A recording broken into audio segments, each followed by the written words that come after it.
Hello. Alright, so, thanks, all zoomed in there. What's going on, guys? So, as I said in the last video, I had some things I wanted to work on before taking the car to the track. Those things aren't, like, there's not anything wrong with the car, it's just some things I want to improve. So one of the things I noticed with the car is, as I've turned the boost up, as I've gone from, 19 to 20 to 22 psi, as I start creeping past 22, 23, 24 psi, things start to lean out up top.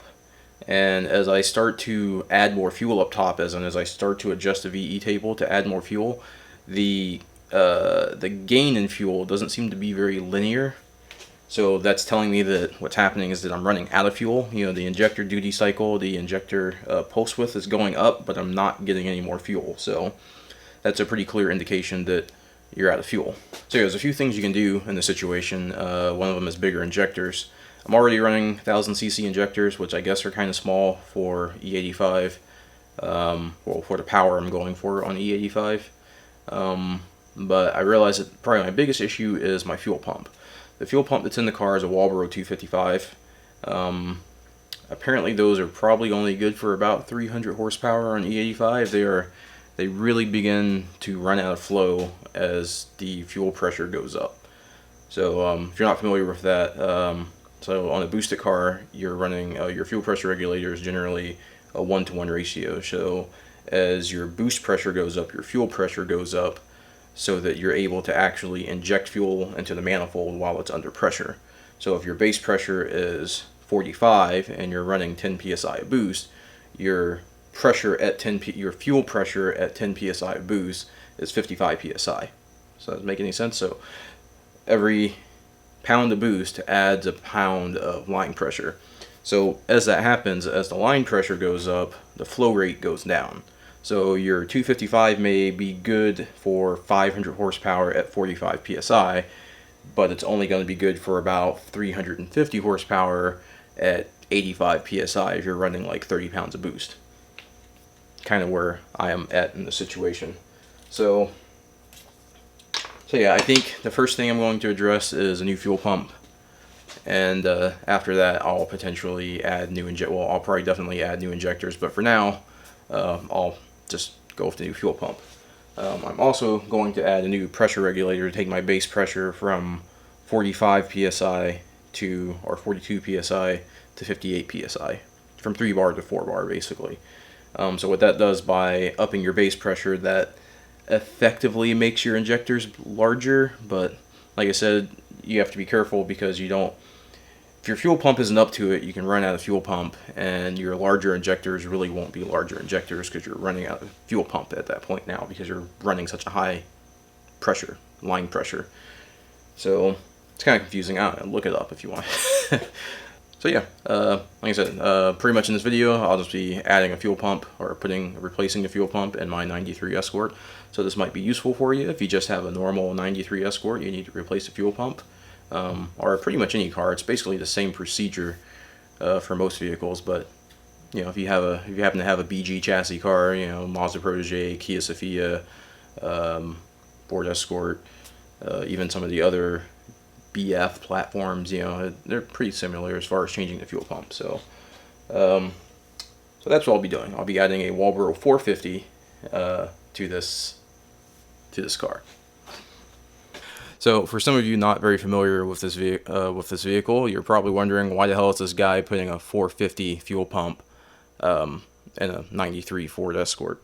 Well, that's because the car's turbocharged, as you can see. Currently at about 1920 psi, it makes about 370 horsepower on E85. The car did make 460 horsepower, but that was at like 33 psi, and it was way lean. So yeah, the car is like super duper lean. So I know in order to hit that 460 again, I'm most definitely gonna need bigger injectors, but I would like to be able to run the car at a solid 400, 450-ish, until I decide to spend the cash on some 2200s or 1600s. Haven't really decided yet. But anyway. Alright, so as I was saying earlier, new fuel pump. Walbro 455. I looked at like D-Works and injector dynamics and all that stuff, and I just really couldn't see spending almost twice as much. I mean, that may come back to bite me. I know people haven't had the greatest. I guess, you know, people seem to be trending away from Walbro nowadays. I don't know. I mean, the one like I said, the one I have in the car, it's been in there for about 3 years. E85. I think it's been like 4 years. Never intended for it to stay in there. As a matter of fact, I don't even think it's a real Walbro. Pretty sure it's a eBay. So yeah, there's fuel pump. It's got a little connector on there. New fuel filter. First step, obviously, and this is my new pressure regulator. Might do another video on that. So, first things first is I need to get the current fuel pump assembly out of the vehicle. Alright, here we go. There's some light. Alright, so the first thing you need to do is remove the rear seat cushion. That's going to vary on car to car, but on the Escort here, if you reach up under here, you can actually feel a little bit of an opening, and there's a little, right about here is a little button you can push in on that, and it releases the cushion. Same thing on this side. Or you can just pull up because it's old and broken, so pull the seat cushion out. Here you can see where the fuel pump lives. I'm not sure how many cars still do it this way. This is great because you can actually access the fuel pump, you know, from inside the car. You don't have to drop the tank. A lot of new cars, they don't have these access ports. You gotta drop the tank, and that's a big pain in the ass. This all right here. You can also see my rewire I got going here. This is just a big high current relay, so this way I can feed the fuel pump with a little more juice. That's some shitty electrical tape. Anyways, yeah, I can feed the fuel pump with a little more juice, a lot more juice. Usually what happens when you go to an aftermarket fuel pump, the factory wiring isn't really adequate to provide the current. You get a whole bunch of voltage drop, and the pump doesn't really perform optimally. So what you do is you take a relay and you connect it directly to the battery with a fuse, of course, but use some larger gauge wiring as done here, and you know, power the fuel pump that way. You just use the factory wiring to trigger the relay and yada yada yada. But anyways, first thing I'm gonna do is disconnect this harness. Then this has been out a few times, so these holes are all nice and wallowed out. All types of weird grounds and shit going. That's out. Pull that up. And if you want, you can go ahead and just push this grommet through. That way that's free. Alright, I'm going to grab some gloves and a hammer and a punch. We'll get to the next part. Basically right here, top of the fuel tank. Yeah, a couple of lines here. If this was once again, like I said, this is mainly for this car, but if you're working on another car, if you have like a returnless style fuel system, you have to be careful because sometimes the lines can be pressurized. You pull these off, you spray yourself with gas. This is a return style fuel system, so you don't have to worry about that. Everything basically bleeds down right after you turn the car off. So you can pull these out without too much fear.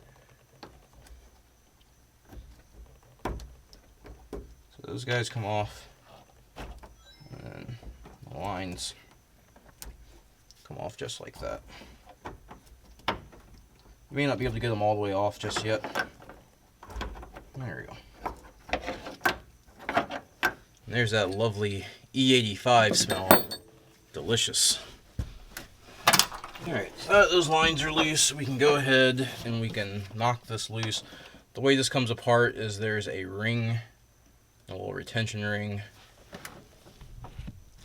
We can maybe see in there. So anyways, yeah, there's a ring that locks this into the tank. So what you do is you take a punch or a chisel, probably a punch because a chisel might be a little harsh. There's these tabs that sit proud here, and you can just yeah. So take your hammer and tappity tap tap tap.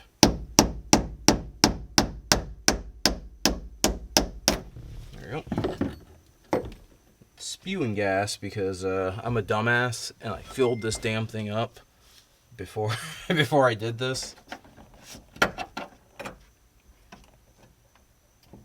Oh yeah, that's super full. That is super duper full. So, word to the wise, if you decide to change your fuel pump, make sure the tank's empty first. Probably a really smart idea.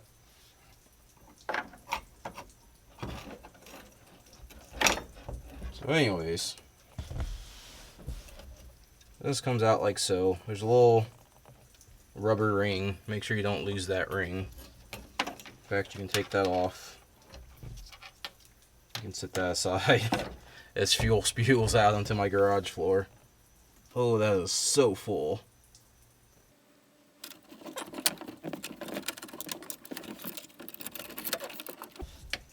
Fish her out just like that. As you continue to drop fuel everywhere. Guess I'll put some kitty litter down. That is so full. Jesus Christ. Alright, so first things first, I gotta figure out how to adapt this to the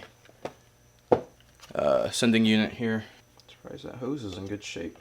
I might actually be able to reuse it. So the first slight issue I see is that this is offset in the wrong direction, but I might be able to make something work.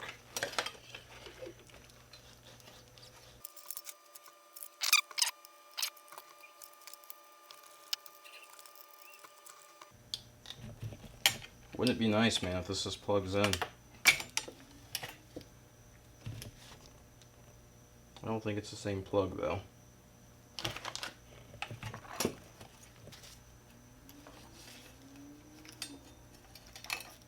No. That's lame. So I'm just going to have to hardwire it.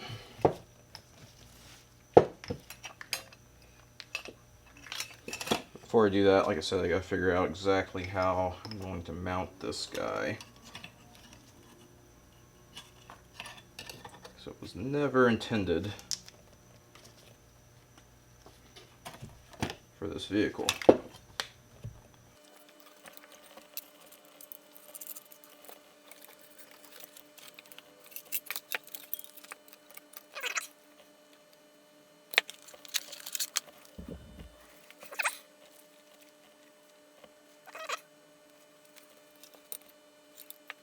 So I think what I'm going to have to do is obviously some minor modifications to make this work.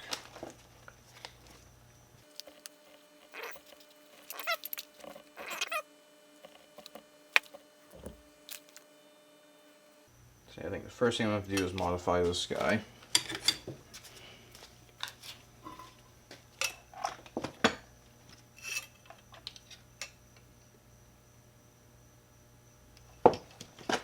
Go ahead and I'm going to cut the bottom out of this ring.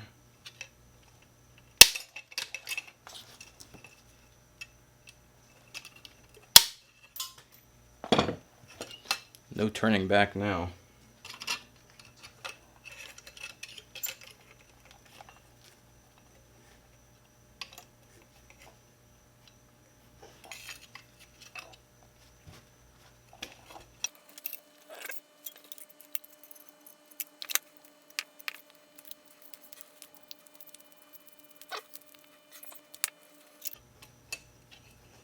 Well, there's the problem there. A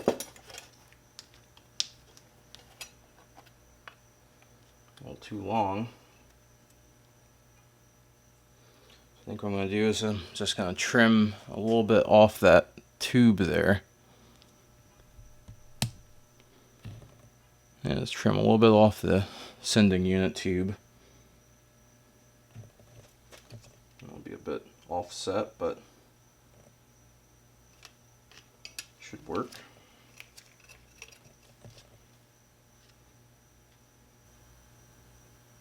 You know what I'm going to do? Make my life easier.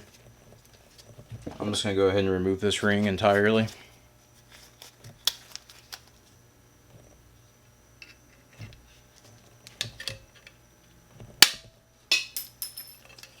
So it's not really necessary for how I'm going to mount this.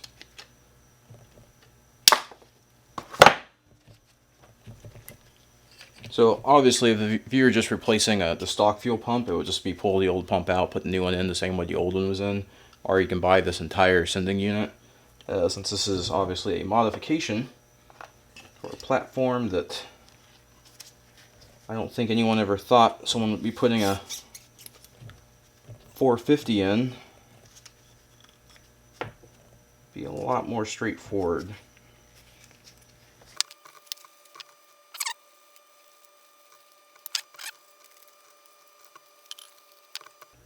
It's good tight. Already halfway there, man. Yeah.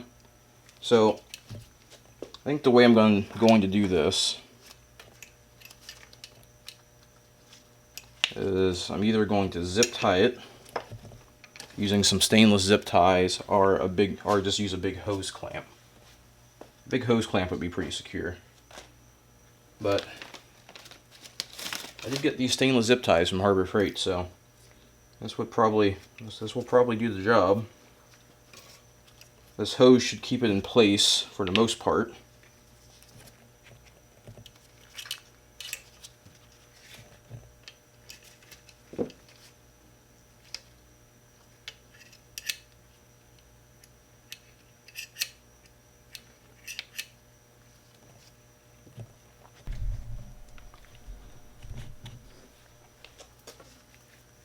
Good old zip ties, man.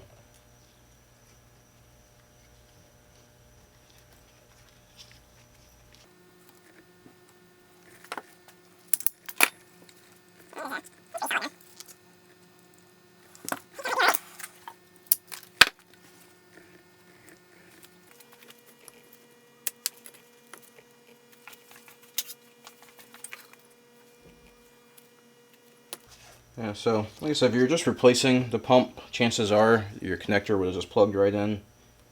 But like I said, since this is a bit of a mod, to make some changes. I think I might actually just use barrel connectors on this, because I don't know how well I'm going to be able to solder.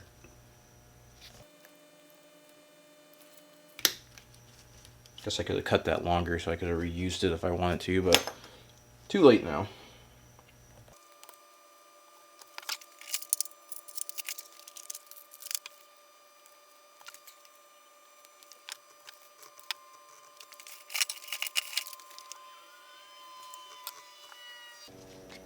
So I'm going to make sure it's a good solid crimp, because you don't want that to come apart inside the tank. You'll have a bad time being stranded somewhere.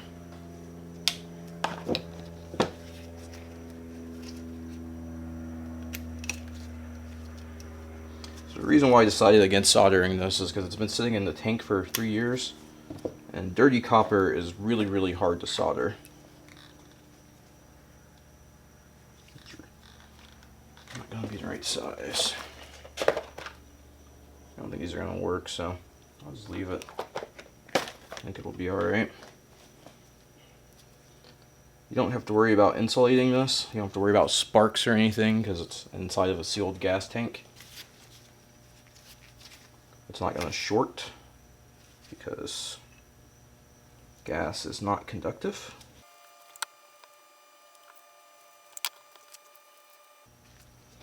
Got a nice pull test, because like I said, you don't want it to come apart. There we go. So I think we're ready to stick this back into the fuel tank. See how that goes. Alright, so I currently have a hellacious headache right now. Fumes in this garage are pretty intense. That's going to be super shadowy. Anyways, good enough. So, Time to go for a swim. First thing I need to do is put this gasket back on.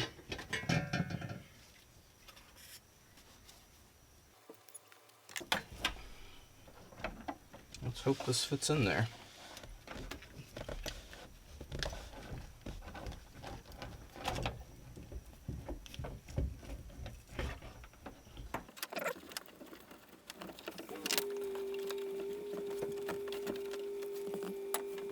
Yeah, I know it's pretty low light, but it's killing me, so.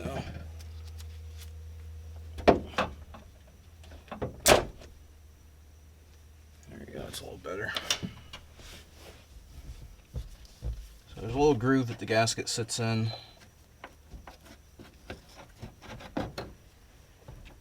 Make sure that it is where it should be.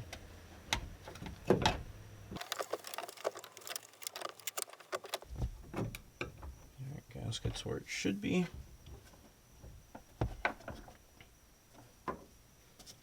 Throw the ring back on.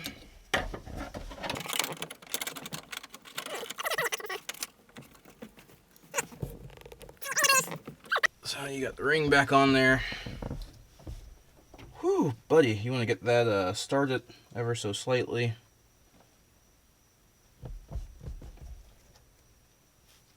Make sure your hoses line up where they should go.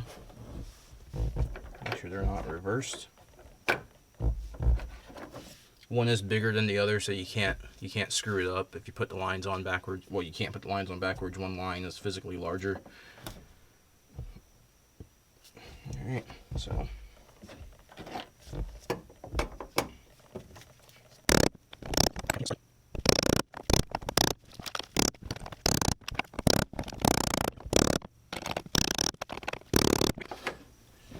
So that's good and tight. Get your lines back on.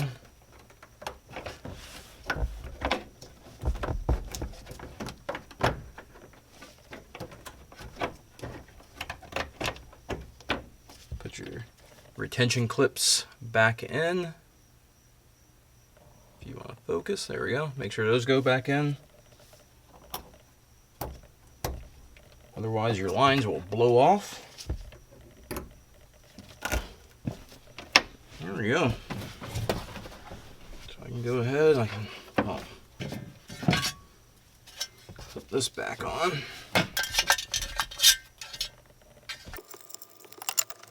I'm honestly kind of afraid to try and start the car right now because it has a tendency to backfire every once in a while. And with all the raw fuel in the air and, you know, whatnot, I don't want to blow myself up or start a fire. Before I do that, I want to make sure it runs.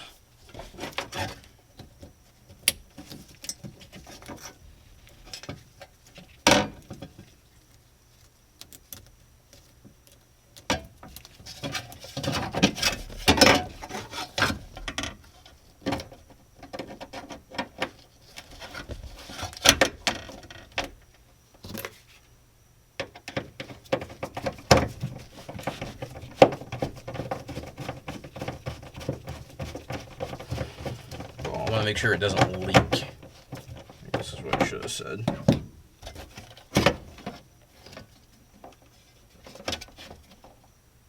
Let's make sure we got no leaks.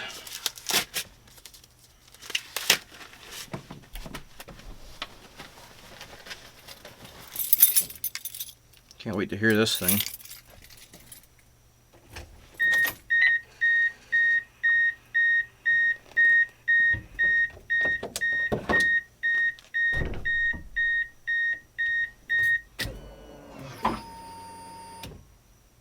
That thing sounds kind of mean. Jesus. Alright. That primed like instantly. I wonder if the other pump was dying. Because, I mean, usually it takes a couple of turns of the key to prime the system. That primed like instantaneously. Alright, so let me go ahead and button this back up and we'll try and give her a start. I'm probably going to have to retune a lot because I've essentially doubled the flow from the pump. I don't know how that's going to affect idle.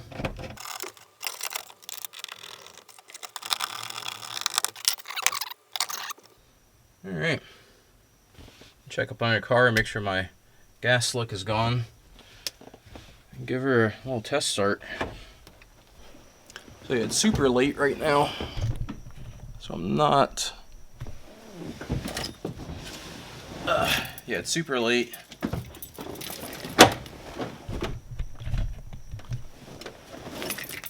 It's super late, so I'm not gonna play with it a lot right now. I'm just gonna see if it'll even idle with the new pump.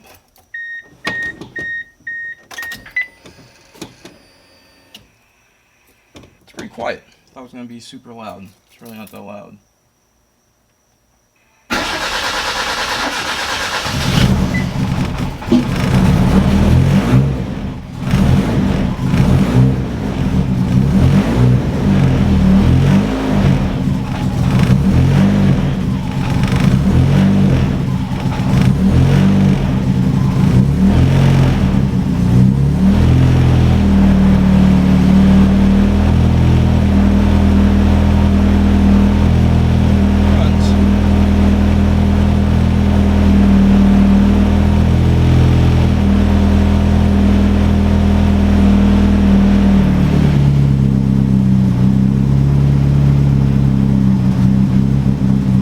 Definitely running super duper rich.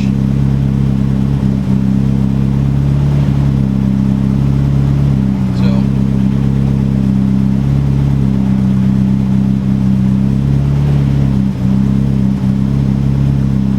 alright, that's a good sign though.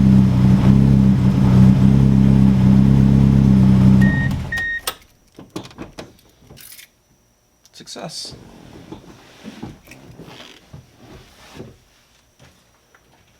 Alright, so that was a success. Pumps in. I do need to retune. It's about a point richer than it was before.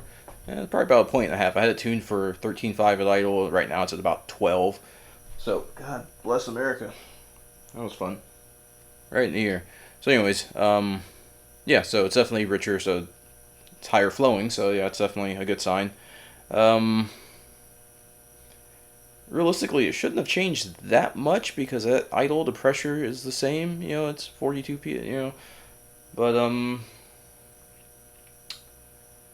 yeah. So I need to retune. But what I'll probably go ahead and do, since I have to retune, what the hell that was, is I'll go ahead and I'll install this guy. This is the fuel pressure regulator. It's a I'll show you the little doodad. But anyways, this one's a 4-bar. Yeah, let's go ahead and do that. Why not? So yeah, this is the fuel pressure regulator. This is a housing made by KA Injection. So what this allows you to do is you can swap out the actual regulator for different types of regulators. So right now this is the stock pressure regulator that's in here now. I'm going to go ahead and put the 4-bar regulator in there. So I'll show you that real quick.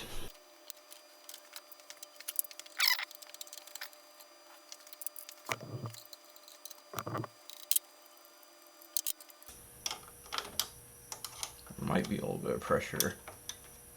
Ooh, there's probably some pressure in there between the injectors and the regulator. Just in case there is, so I don't get splashed with gas.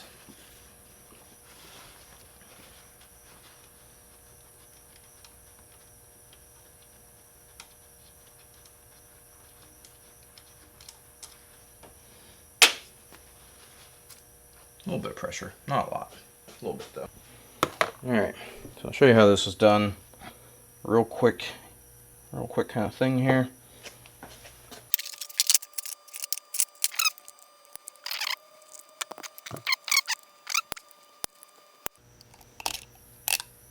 Helps if you have snap ring pliers that are worth the damn.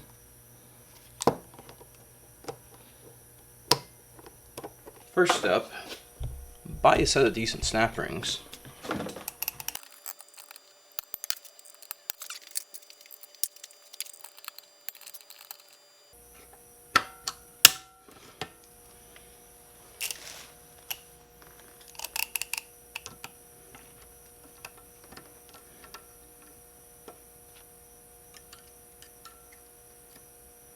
There we go. Jesus Christ, what a pain in the ass that was. Alright, snap ring removed. Old regulator should just come right out.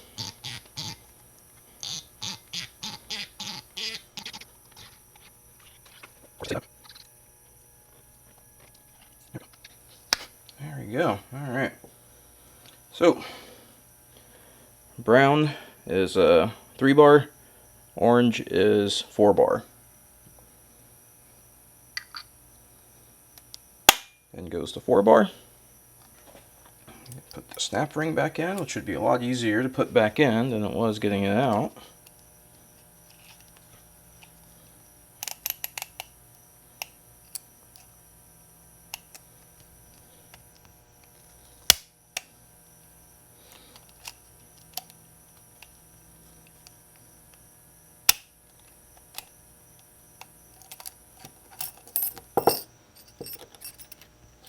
Oh God.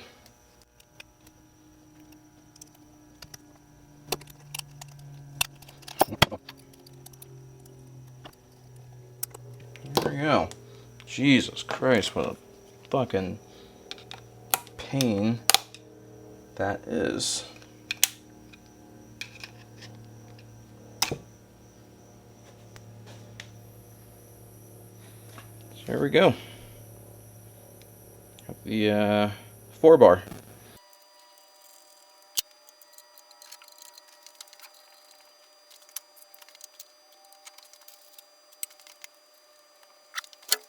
Alright, so that's all done. So I think what I'm going to do is I'm going to continue with this in the morning because it's 11 o'clock and I don't want to piss off my neighbors too much. So, I'm going to go ahead and end this here and reconvene in a little bit.